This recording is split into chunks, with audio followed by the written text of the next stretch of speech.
Hello everybody, my name is Smarty, short for Smarty Reads, and welcome back. Today I'm going to read chapter 4 of In Business with Mallory.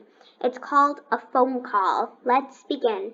I tiptoe up the stairs into Mom and Dad's room. I put Cheeseburger down on a chair and close the door. I pick up the receiver and punch the buttons on the keypad. When the phone starts ringing, I cross my toes. I hope the person I'm calling is home because I really need to talk to her. The phone rings once, twice, 3 times. Finally, a voice answers. Hello? Grandma, I scream. Surprise, it's me, Mallory. What a wonderful surprise, says Grandma. How's my little honeybee? Not so good, I tell her. Oh no, says Grandma, like she can't think of anything worse than me not feeling good. Do you want to tell me the matter? Maybe I can help. I hope you can help me, because Mom and Dad haven't been any help at all.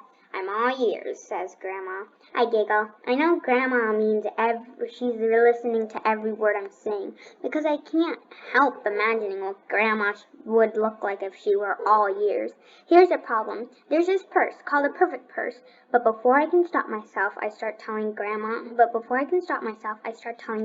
everything about the perfect purse. It's the latest and the greatest, and it comes with 10 covers and a sparkly pen, and Marianne is getting one, and I want one so we can match, and whoa, Grandma laughs. Slow down. So far I've heard there are lots of reasons why the perfect purse is perfect, but I haven't heard any problems. There is a problem, I tell Grandma in my there's only one problem, but it's a big one voice. Mom and Dad won't get it for me. And that's where I come in, asks Grandma. Exactly, I say. Well, says Grandma, you've come to the right person. I think I can help you. I knew Grandma would understand. So you'll get the perfect purse for me?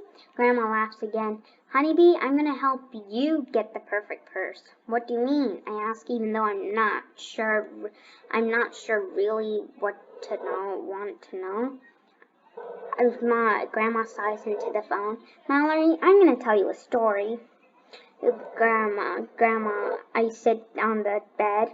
Now I think it's my turn to be all ears.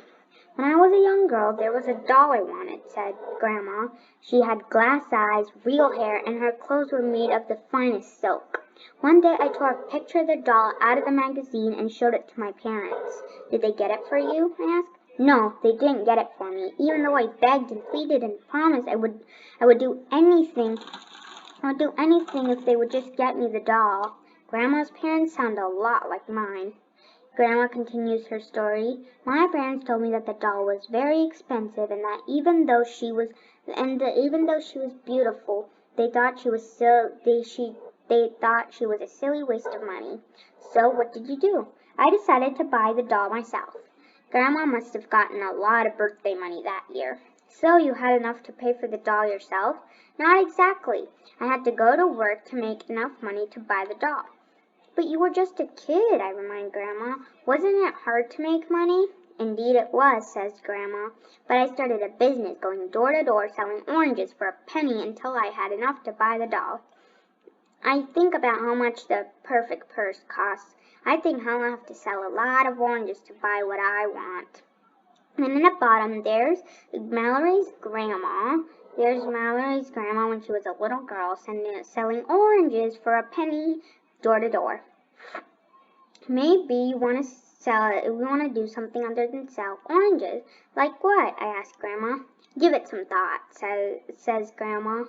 Talk to some people. I'm sure you'll come up with something. The only thing I wanted to be thinking about after this phone call was carrying a purse, but not starting a business. Good luck, honeybee, and let me know what happens. Grandma blows kisses over the phone before she hangs up. I pick up Cheeseburger and walk back downstairs to my room. Maybe Grandma's right. Maybe that is what I need to do. Once I saw a TV interview of Fashion Fran. She started her first business selling hand-printed t-shirts.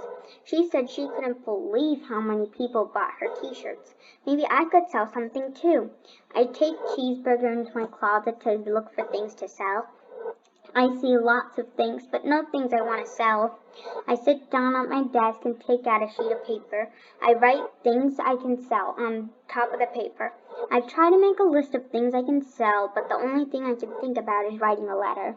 I take out a fresh piece of paper and begin. Dear Marianne, this is a letter, and it's not a regular letter. It's a business letter. A business letter is a letter you write when you are going into business, and that's exactly what I'm planning to do. I bet you have lots of questions like, why am I going into business, and what kind of business are you going into? Well, here are some answers. I'm going into a business because I have to, if I want to get the perfect purse. But I don't have any idea what kind of business I'm going into. But I do know this. I'm going to sell something that a lot of people will want to buy so I can get the perfect purse and we can match when you come visit. I think that sounds like a good plan, don't you? Well, that's all for now. I've got to go start my business. You will be here soon. You'll be here soon. And when you get here, I want to make sure I have the perfect purse too. So don't worry by the time you get here. We will match. Yours truly, I think that's how you end a business letter, Mallory.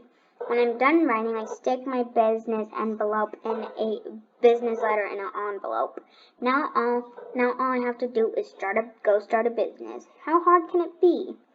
What a joke. And that's the end of that chapter. Next time I'll read What a Joke. Bye everyone.